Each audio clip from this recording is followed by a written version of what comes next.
საარქივო სამმართველოს სადმი ინტერესი დღითი დღე მატულობს.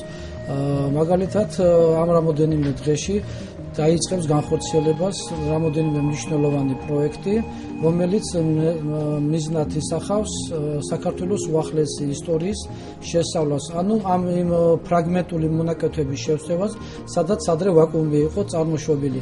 ერთ-ერთი მნიშვნელოვანი პროექტია, რომელიც გაფორმდა ილიას სახელმწიფო უნივერსიტეტსა და საარქივო სამმართველოს შორის. ეს პროექტი ითვალისწინებს კვლევების ჩატარებას 1921 წლიდან 1990 წლამდე და ფაქტობრივად მოიცავს ყველა სფეროს, ეს არის კულტურა, სოციალური მხარე, თვითონ პარტიული ორგანოები, მათი მართვა, სამართალდაცვავი ორგანოები და ასე შემდეგ. ამ პროექტში ჩართული არის ბაკალავრებსა და მაგისტრანტების გარდა პროფესურაც.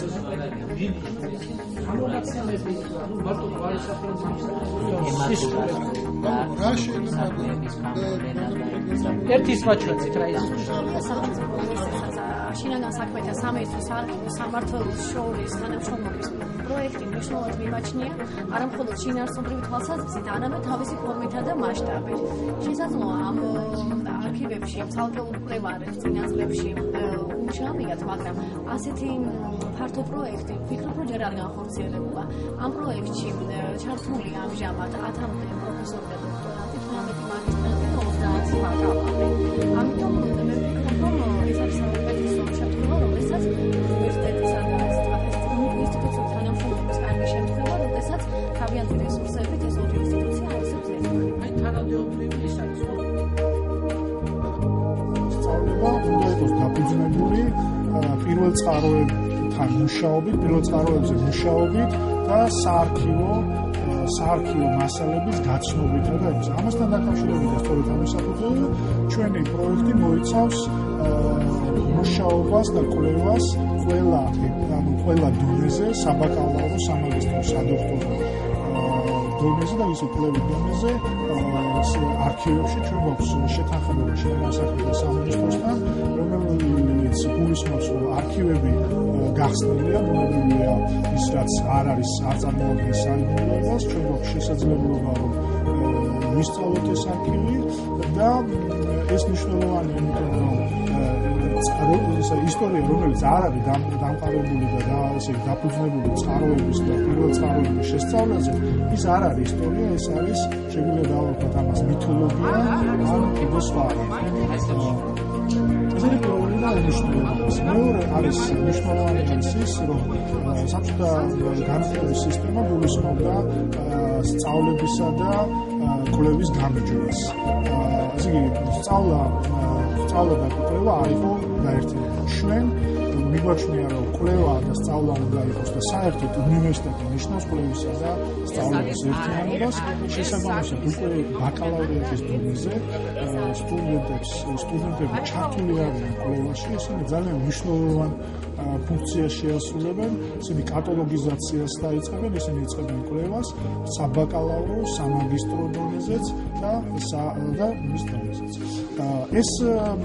ეს მნიშვნელოვანია, გარდა ამ ყველაფერისა მნიშვნელოვანია იმ ხრივაც, რომ ჩვენ მოხდა ინსტიტუტების და ინსტიტუციების ცვლილება, ძალიან ბევრი საბჭოთა ინსტიტუტის გარდა, ესე იგი, შეიცვალა და თუ ჩვენ კარგად არ დავინახეთ ამისი ისტორია, ჩვენ ხშირ შემთხვევაში დღევანდელობა არ გვესმის, ან ვერ გავიგებთ, თუ არ ჩავიხედეთ მის წარსულში და არ გავანალიზეთ ეს წარსული.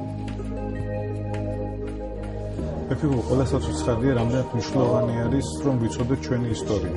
თან ვიცოდეთ, რაც უფრო ახლო ეს ისტორია, მით უფრო მნიშვნელოვანია მისი ცოდნა.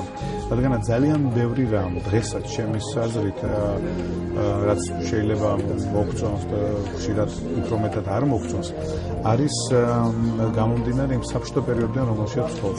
დღეს ჩვენ გვაქვს შანსი ვიმუშაოთ ყველა არქივებში, რომელიც არის საქართველოში და ვფიქრობ, რომ დრო მოვიდა, რომ ჩვენ დავიწყოთ ამ უახლოეში ჩვენი წარსულის, რომელიც შეიძლება ყოველთვის არ იყოს სასიამოვნო წარსული, შესწავლა სწორედ დოკუმენტების საშუალებით და არა მხოლოდ ბებიებისა და ბაბუების მოყოლის საშუალებით დღეს ამის საშუალება არის ძალიან მნიშვნელოვანია, რომ სტუდენტები მიაქციონა ამას ყურადღება, რადგანაც ეხლა მოდის ახალი თაობები, რომლებსაც საერთოდ აღარ ახსოვთ საბჭოთა კავშირი, მაგრამ ისინიც კი რაღაცნაირად აი ამ საბჭოთა ცხოვრებიდან გამომდინარე პრობლემებით ცხოვრობენ. ამიტომაც ძალიან საინტერესო არის სწორედ ის, რომ ჩვენ შეგვიძლია დღეს ვიმუშაოთ აქ პარტიის არქივში, ვიმუშაოთ კგბ-ში, შინაგან საქმეთა სამინისტროს არქივებში, რომლებიც საშუალებას მოგცემენ სრული, მეტნაკლებად სრული სურათი შევქმნათ იმისი, თუ რას წარმოადგენდა ჩვენი მოხალისე წარსული, ჩვენი წარსული საბჭოთა კავშირში. სტუდენტი, რომელიც მუშაობს უშუალოდ არქივში, ნიშნავს სხვა ხარისხის სტუდენტს და სხვა ხარისხის სახელმწიფოს. არა იმას, რომელსაც ჩვენ მივაჩვენებთ, როგორც სახელმწიფოებრივ, ისე სასწავლო ნაწილში. ეს არის საშუალება, რომ ახალმა თაობამ, ახალმა მკვლევარებმა სუსტმანერად შეხედოს საერთოდ კვლევის რაობას და სუსტმანერად გაიაზრო რა არის შედეგი და მათი სამეცნიერო აკადემიური პროდუქტი. არქივი უპირველეს ყოვლისა რა არის? ეს არის კვალიფიციური სოფლი.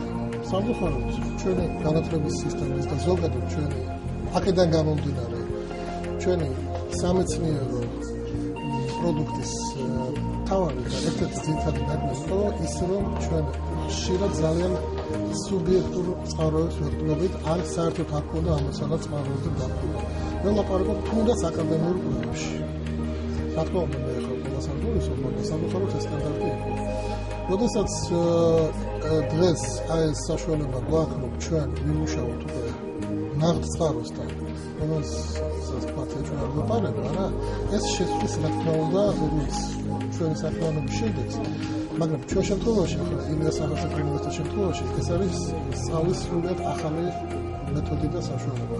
კვლევარი სტუდენტი, რომელიც სწავლობს კვლევაში და მათი შედეგის ჩვენ ახლა ვიხილავთ უკვე რამოდენიმე წელიწადში, როცა ეს ადამიანები თავიანთი მეცნიერები, პროფესიონალები მოედინებიან უკვე სახელმწიფოს. მაგრამ მე კიდევ ერთხელ არ შემიძლია ვთქვა, რომ თავარი, რასაც ახლა უყურებ და გარბის, ეს არის ის, რომ სამყაროს ამ ნაწილში, სადაც საქართველოს მდებარეობს, ეს მართლა უნიკალური მოვლენაა, როდესაც სტუდენტს საშუალება აქვს შევიდეს იქ, სადაც ბევრ სხვა ქვეყანაში არ უშვებენ არათუ სტუდენტს, არამედ მაღალჩინოსანსაც კი. ეს არის სახელმწიფოს ახალი კონცეფცია.